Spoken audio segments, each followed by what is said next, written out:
Plus de 25 voitures Tesla hackées, de l'importance d'appliquer la double authentification. Un hacker affirme avoir pris le contrôle à distance de plus de 25 Tesla, à l'insu des propriétaires. La faille ne viendrait pas des infrastructures du constructeur, mais ce dernier devrait néanmoins revoir sa politique de double authentification. Bah, ça serait bien, oui, parce que là, imaginez des pirates en masse prennent le contrôle des Tesla, ils les font se cracher et tout, bon, à un moment donné, imaginez le scandale, quoi. Même s'il n'y a pas forcément des morts, imaginez les accidents en chaîne que ça pourrait provoquer. Pour bien comprendre le sujet, il faut savoir que David Colombo explique être en mesure d'activer le mode sentinelle des véhicules, le système de surveillance des activités de la voiture, ainsi que l'option de conduite sans clé, d'ouvrir les portes et les fenêtres, ou encore de connaître la position géographique exacte de chaque Tesla. Oh là là. Le hacker avance avoir exploité une faille logicielle, mais précise cependant que ce n'est pas une vulnérabilité de l'infrastructure de Tesla. C'est de la faute des propriétaires de voitures. C'est pourquoi je dois le signaler aux propriétaires.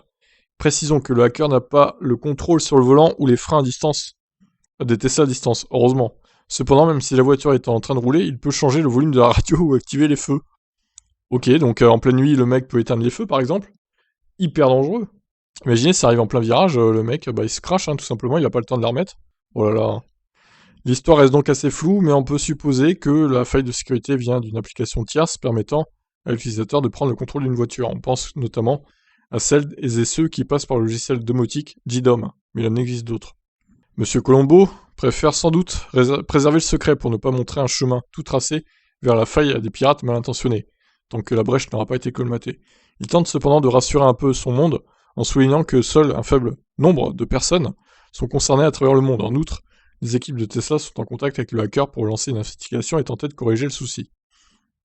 Quoi qu'il en soit, ce genre d'incident rappelle l'importance de l'authentification à deux facteurs sur l'ensemble des appareils connectés. Or, si Tesla n'est pas l'origine de la faille évoquée ici, le constructeur devrait appliquer une politique plus stricte pour la sécurité de ses utilisateurs. En effet, la double authentification existe sur Tesla, mais elle n'est pas obligatoire. Or, cette méthode pourrait permettre de facilement se protéger contre une grande majorité des failles de sécurité.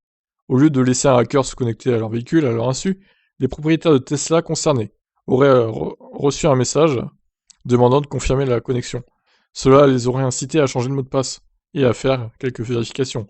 Sans être la panacée, la double authentification a de quoi rassurer.